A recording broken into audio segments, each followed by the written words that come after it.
ちは。テクテク日本語教師のたまです。この番組は日本語を勉強している人のためのポッドキャストです。日本の生活や文化、日本語のことについてできるだけわかりやすい日本語でお話しします。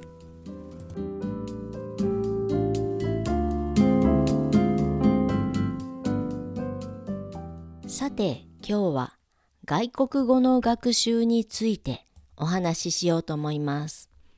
皆さんにとって日本語は外国語ですね。私にとって中国語や英語は外国語です。私は今も中国語の勉強をしていますが、60歳を過ぎて語学を勉強するのは大変だなぁと感じています。先日ある YouTube で60歳から英語の勉強を本格的に始めた人の話を聞きました。その話がとても面白かったので皆さんにシェアしたいと思います。皆さんが日本語を勉強するときの参考になれば嬉しいです。この方は日本人の男性で60歳になった時に英語の勉強を本格的に始めました。英語を学ぶ目的は仕事を辞めた後に海外でゴルフをしながら旅行を楽しむためでした。7年間英語を勉強して今ではスラスラ話せるようになったそうです。英語の勉強を始めた時は主にリスニング、聞き取りに力を入れていました。特にポッドキャストで毎日2時間ぐらい聞く練習を4年間続けました。この方は車で通勤して車を運転しながら毎日ポッドキャストを繰り返し聞いていたそうです。その結果、リスニング力が大きく上がり、英検1級のリスニングのテストでも高い点数を取ることができました。英検というのは日本の英語検定試験で5級から1級までレベルがあります。英検1級はCEFR でだいたい C1 レベルです。リスニングの勉強をするとき何を聞くかがとても大事です。聞いて 80% くらいわかるものがいいと言われています。また、聞いて楽しいと思えるものを選ぶことも大切です。理解できない英語をずっと聞くのは難しいし、面白くないものを聞き続けるのも難しいです。楽しむためには、ある程度内容がわかるものを聞く方がいいです。また、この方はリスニングの勉強と一緒に毎晩30分から40分ほど文法の勉強もしました。英語を勉強するとき、まずは文法と単語を学ぶことが大切です。文法がわからないと英語の文を作ることができません。頭の中で文章を作ることができなければ、英語を話すこともできません。文法がわかり、単語を知っていれば、頭の中で文章を作ることができ、英語が話せるようになります。この方は64歳で仕事を辞めた後、オンラインレッスンを始めました。それまで、ポッドキャストのリスニングと文法の勉強というインプットをしてきましたが、ここから初めてアウトプットの練習を始めたんです。インプットは頭の中に英語を入れること。アウトプットとは頭の中の英語を口から出して話す練習をすることです。オンラインレッスンではそれまでインプットしてきた頭の中に溜まっていた単語や文法が一気に外に出て、スピーキング力、話す力が上達したと感じたそうです。さらに英語を使ってもっと専門的なことを勉強したいと思って、コーセラというオンライン学習サイトでスタンフォード大学などの授業を受けたそうです。コーセラは世界の一流大学や企業によるオンラインコースを無料で受けられるサービスです。コーセラにはビジネス、IT、健康、語学などたくさんのコースがあります。興味のあるコースを選んで英語で学ぶことができます。いやー、これはすごいですね。多分、リスニングや文法を勉強してオンラインレッスンなどで会話の練習をするということは皆さんやっていると思うんですが、学んでいる言語を使って専門的なことを勉強するということまではなかなかできないと思うんですよね。この方はこの難しい授業を聞く練習によってより複雑な内容も理解できるようになりました。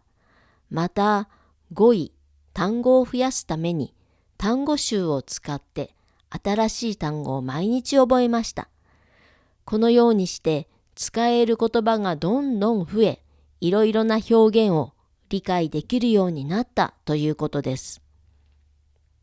この方の勉強方法は最初にリスニングや文法のインプット、聞くことや読むことをしっかり行い、その後でアウトプット、話すことを増やすという方法です。最初の4年間のポッドキャストのリスニングがとても役に立ったと言っていました。その後の3年間はオンラインレッスンで会話力がとても上達しました。インプットとアウトプットのバランスがとても大事だと言っていました。この方は60歳から本格的に英語の勉強を始めました。年を取ると記憶力が落ちるので、英語の上達に時間がかかりました。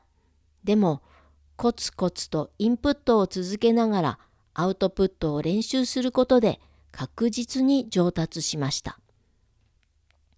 インプットとアウトプットのバランスをとった勉強をすれば、年を取ってからも英語を話せるようになるんですね。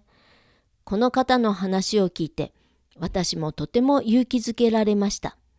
頑張ろうという気持ち、私でもできるんだという気持ちになりました。日本語の勉強も同じですよね。インプットとアウトプットのバランスが大事です。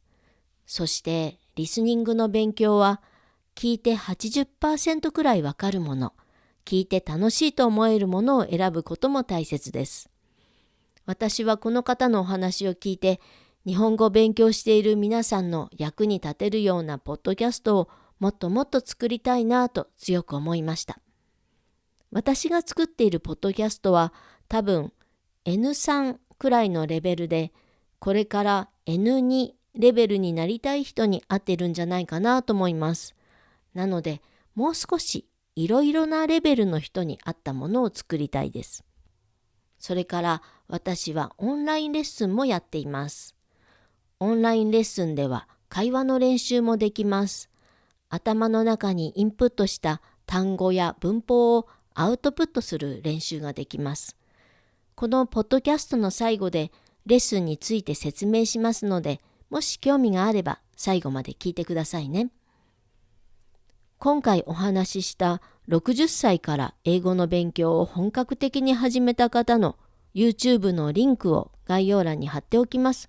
それからコーセラ、これもリンクしておきますね。ぜひ参考にしてみてください。そして一つご報告があります。このポッドキャストのリスナーさんがなんと1000人を超えました。週に1回コツコツと続けて1年半ですが、たくさんの方に聞いてもらえてとても嬉しいです。そして台湾、韓国、ベトナム、香港、フランス、アメリカなどたくさんの地域で聞いてもらっています。本当にありがとうございます。皆さんのフォロー、評価、コメントが私のモチベーションになります。これからも応援どうぞよろしくお願いいたします。今日の内容は少し長くなりましたので、いつもの単語の練習は省略します。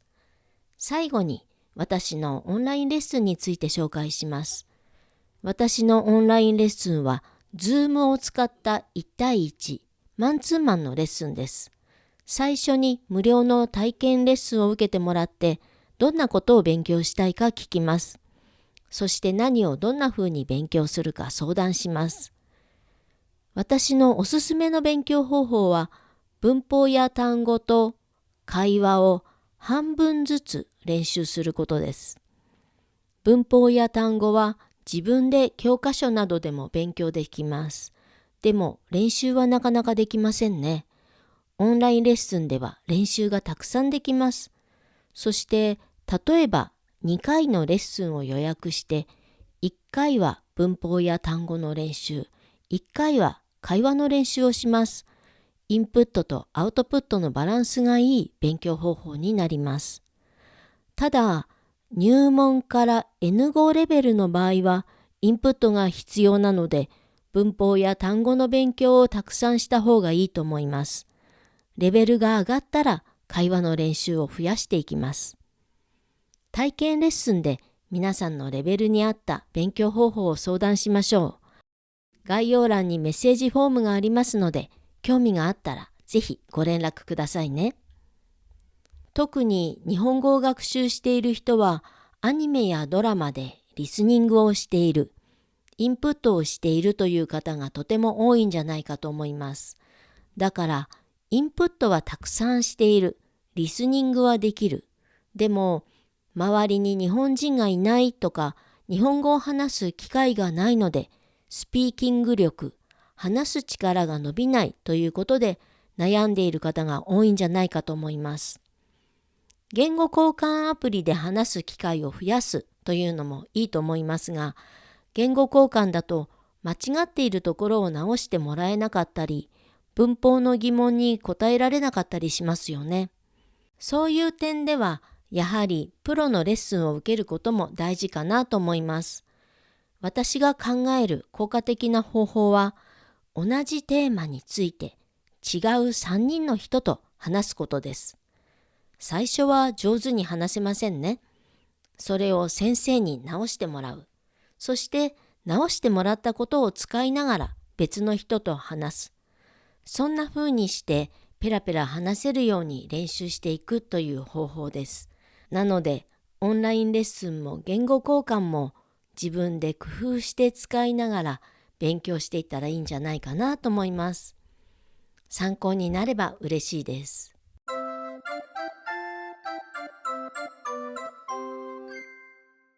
このポッドキャストのスクリプトがウェブサイトにあります。それから YouTube でも字幕、サブタイトルをつけてアップしています。読みながら聞きたい人は YouTube でも聞いてみてください。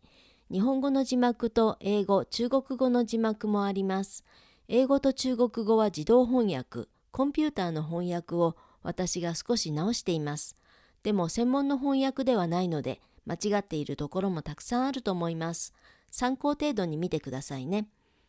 皆さんからのメッセージもお待ちしています。概要欄にメッセージのフォームのリンクがあります。Spotify のスマホのアプリでもコメントが書けます。YouTube のコメント欄でも OK です。このポッドキャストを気に入っていただけましたら、フォロー、評価いただけるととっても嬉しいです。今日も最後までお聞きいただきありがとうございました。それでは今日はここまで。また次回お会いしましょう。